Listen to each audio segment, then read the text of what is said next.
That's right. Is there a fire engine? That's right. Yeah, that's a nice, gentle, roaring fire right now. So.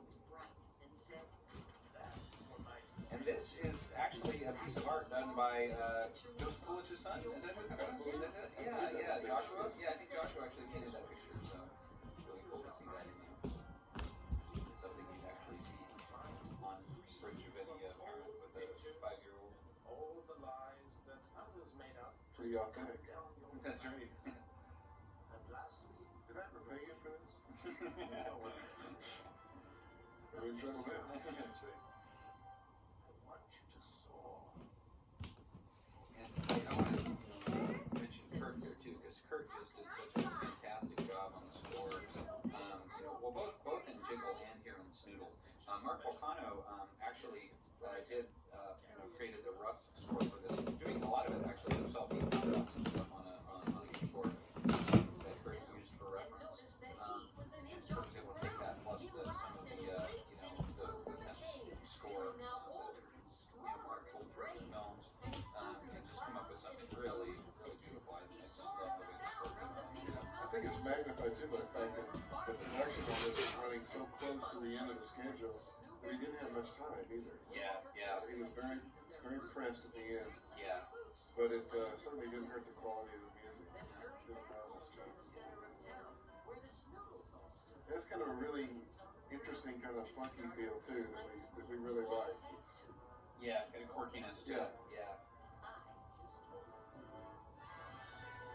Now the big issue here at this last frame was trying to match Du's position, in the book, to get it to match. And finally we realized, well, it doesn't have to be exact. Yeah. Ultimately an interpretation. Yeah, that's right. Well, I did go to Overuse Literary Emulation Camp last summer. Oh yeah, that's right across the road. There was something about that story though. Sounded kind of familiar until Well, anyway, we're over here by Cordy to talk about what we learned So today. this is the only time that Bob has actually not minded the What Have We Learned song. Because as Larry's trying to figure out what that reminds him of, Bob's trying to, distract him from the topic. It's a very different approach. Yeah. Look, Doesn't want him to figure out what he's emulating. so if you wonder what's the world going on there, That's right. why do Bob like that? Does he like the music? I don't get it. But just like the Snoodles, we have a creator. God made us. And when we know what he thinks of us and how he sees us, it doesn't matter what anyone else says. Cordy, can you tell us what the Bible says about us? I praise you because I am fearfully and wonderfully made. Psalm 139:14. So Chester, the kids at school can Thinking about Cordy now for the next show. But God And what happens to Cordy in the next show. Oh, don't give away. Oh, I would Don't give never, it away. never give that away. You gotta get the show. That's right. That. gifts. Sorry. You can But I can't help but think about it. That's right. My mind is wandering to Maybe we give a little hint where Cordy has a little British accent. You know why? Oh, I think I know, Bob. Because God made you special and he loves you very much. Yep. And he wants you to paint, and he wants you to sing, and he wants you to soar. And maybe even dance. Well, say goodnight, Larry. Farewell. That's Danish for goodbye. Learned that one before that. What's that now? so dance. Oh, yeah. Well, Larry likes to dance. Very, very much like that. He does. He's Song of the City was his first big dance movement, but Big dance number. there was Barber Manatee. So, we switched around our credits a little bit, putting the voices up at the top. And you made that decision, right? I made that one. When I look at a show, typically, just as a viewer, that's one of the things that I'm always curious about is, who did the voice for this and who did the voice for that. So I wanted to move the voices up a little farther in the credits to give people a chance to see that right away while it's still fresh in their minds.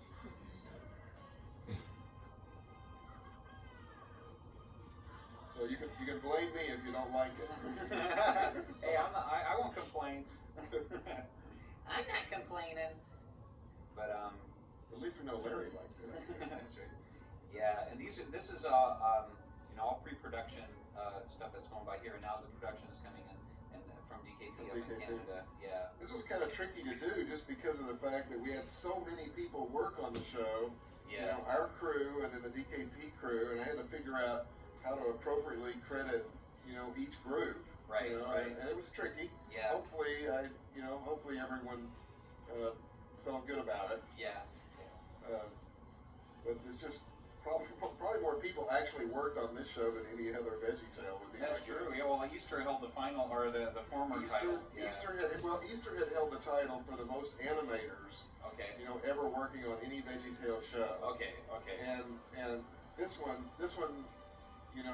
didn't go through animation at Big Idea, went through animation at DKP. Uh-huh. But in terms of the total people working on it, Right. our crew at the pre-production and layout stages, and then the DKP crew afterward, there's a lot of people working on this show. So it's kind of a testimony of to all their efforts to actually pull it off. Starting out and picking up other people's work and, Right. and carrying it on. Over fairly long periods of time too. Right. So. Because we actually had to suspend production on this for a while due to the circumstances, and then have to pick it up several months later. And, it's always challenging to do, but everybody did a marvelous job. Like that. That's right. That one slipped in by the wire. We had a little credit correction that Mike just noticed as it walked by, and he didn't know if I'd made it or not, but it happened right at the end. Got it in at the end. Great job, David. So, that might have been the most amount of executive producers we've ever had. Yeah, we had more executive producers than On we the could shake show. a stick at. I guess when you have more people working on the show, you need Yeah, more we executive had more producers. executive producers. That's right. Well, thanks for joining us, everybody. You bet. Oh wait, what's the pop here? What is that? Oh yeah, it's the horn.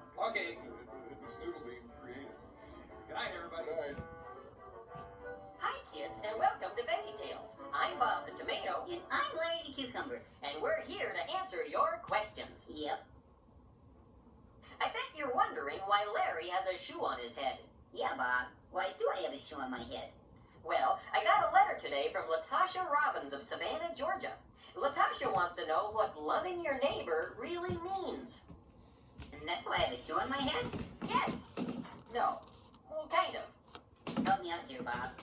You see, I'm about to tell Latasha the story of Flibber-O-Loo. And in that story, you, Larry, have a shoe on your head. Oh, it's all so clear now. Hurry up and tell the story. My head's starting to sweat. Okay, here goes. The sun always shone on the mountains of Fibble. The wind and the rains never came. To call the place beautiful, no one would quibble, though hard on the feet they'd exclaim. But high in those hills, past the rocks and the rubble, so high that the clouds were below, sat two tiny towns that were nothing but trouble. As you listened, you'll see that it's so. Now, the town to the west that thought it was best bore the name Flibber-O-Loo, for the women and men since 1710 have worn on their heads one large shoe. Now, in town number 2, one big shoe wouldn't do, so the people of Jibberty Lot would look down and bellow at shoe-headed fellows and place on their own heads a pot. Mine's really more of a kettle. For days without end, these two neighbors would bicker as to whose headgear was best, and the shoes and the pots would fly ever thicker, from morning to night without rest. But not all of the people who lived in these cities were angry and bitter and vile. A few would write poems and sing happy ditties and greet all their friends with a smile. One Flibbian fellow who hated to fight tried hard not to act like a mobster. While pots crashed around him from morning till night, he'd just play with his pet wind-up lobster. They kept to themselves, and they'd talk and they'd talk, until one day he said, Hey, let's go for a walk. I'm tired of lying around like a squid.